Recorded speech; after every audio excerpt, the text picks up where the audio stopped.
Well, hey guys, welcome to the Daily Bits. I'm glad you're here, glad you're stopping by. So I want to talk about something I've been wanting to do for a long time. It's never going to happen. I've tried so many times. I actually tried today. As you guys know, like, I built my channel. I basically started because I got inspired by Boogie 2988. Now, I've made a lot of videos about Boogie. I've tried many times to talk to Boogie, and I've had interactions with Boogie, but I've never been able to actually talk to him on a personal level. Now, I know that sounds kind of creepy, like, oh, I'm the biggest fan. Now, let me go ahead and say, it's like, back in the day, I used to be a huge fan of Boogie, and it was almost obsessive, and I'm not like that anymore. It's creepy. It's kind of creepy. I don't want that kind of vibe. But, I've been watching him, like, grow and fall as a content creator. Basically, he's just a guy that's been battered and beaten both physically and mentally pretty much all his life, and he documented things. He talked about things that so many people try to avoid, honestly. A lot of people would avoid these kind of things, but he was actually open about it. Now, is all of it true? Well, I hope so. Some people say he lies. I don't know. I can't judge that because I don't know him personally. He seems sincere when he talks about it, but it does suck, like, watching him from back in the day being actually a fairly prominent creator. Very wholesome content. Like, he just talked about mental health, video games, movies, and stuff like that. Now, I kind of fell off the bandwagon there for a while, mainly when he started streaming more on Twitch. Now, he has two different versions of himself. There's YouTube Boogie, and then there's Twitch streaming Boogie, which I don't really care much for Twitch streaming Boogie because, let's just face it, this is not the reason why I go and watch him. He's a little bit more vulgar, which, that's okay. I'm vulgar on my channel. Most of you guys know that. I say some pretty hideous things from time to time.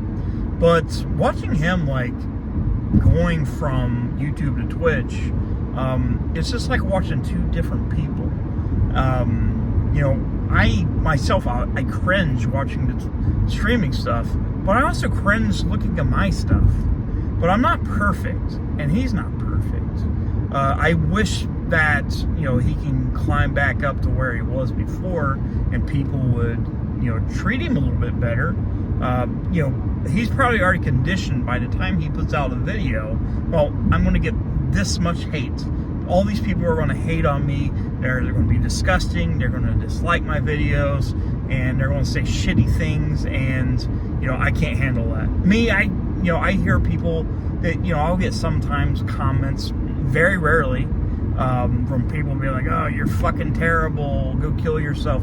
I had that happen once. I had somebody, this was years ago, I posted that I was getting help with a therapist. This was maybe 7 years ago, I think, and I'd have to find a video, but I had somebody's like, yeah, do yourself a favor and go kill yourself. That's the best advice I ever got. Actually, that was fucking terrible. Like, people say these things, it's like, come on, shut up. You don't want to live with that. Like, you do not want to live with the fact that you tore somebody down so hard that they killed themselves. Now, I know there's some people you're probably thinking, well, yeah, they should.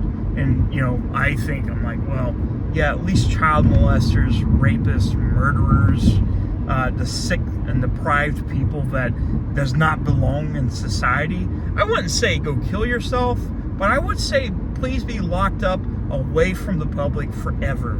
Don't fucking, like, and if you get murdered in jail, whoop-de-doo. That's your fault. You shouldn't have been a piece of shit.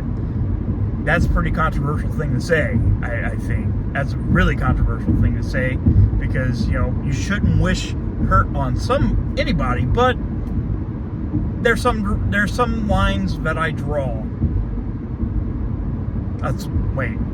Hang on. That's where I draw the line. I draw, or okay, whatever. It's okay. But anyways, like I said, I like watching Boogie's content. Even today, I've seen him become a little bit more happier ever since he got his new girlfriend, which is good for you. I know divorce was probably terrible. I myself just got married last year. I hope I never get a divorce because I love her to death and I don't want to lose her. And, you know, people have seen me change on my end from being a depressed loser to somebody that's not as depressed and has something going for him. And I like to think I have some things going for me now. And, you know, whenever I think of things like suicide, like, that is no longer an option for me. That is I mean, there's always that chance that I might go all the way down again and want to do that. I hope that never happens. I hope I never commit suicide. I hope that never happens. I hope that thought never comes to me.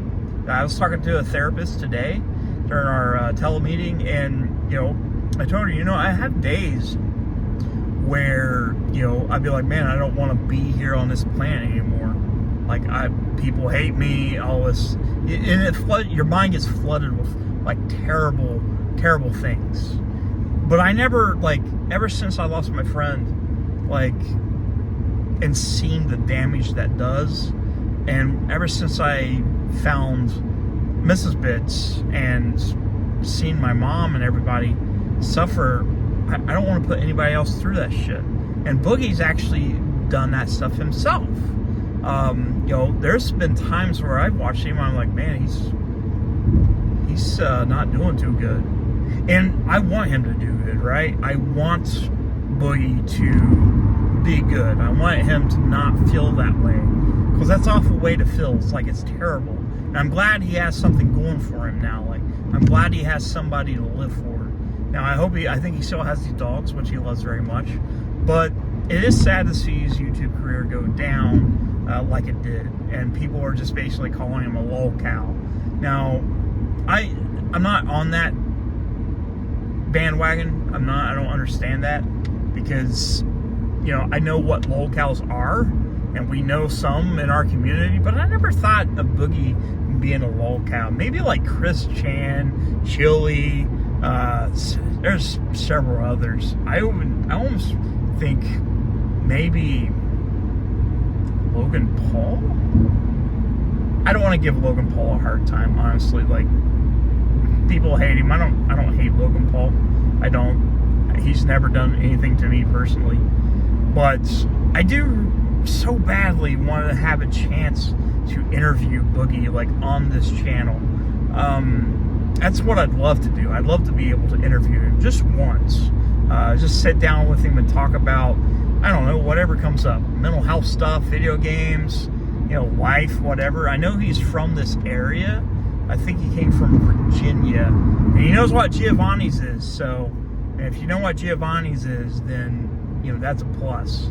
But anyways, Boogie, if you see this and if you want to, can you give me a chance to go ahead and interview you on the channel, or do a podcast thing just once?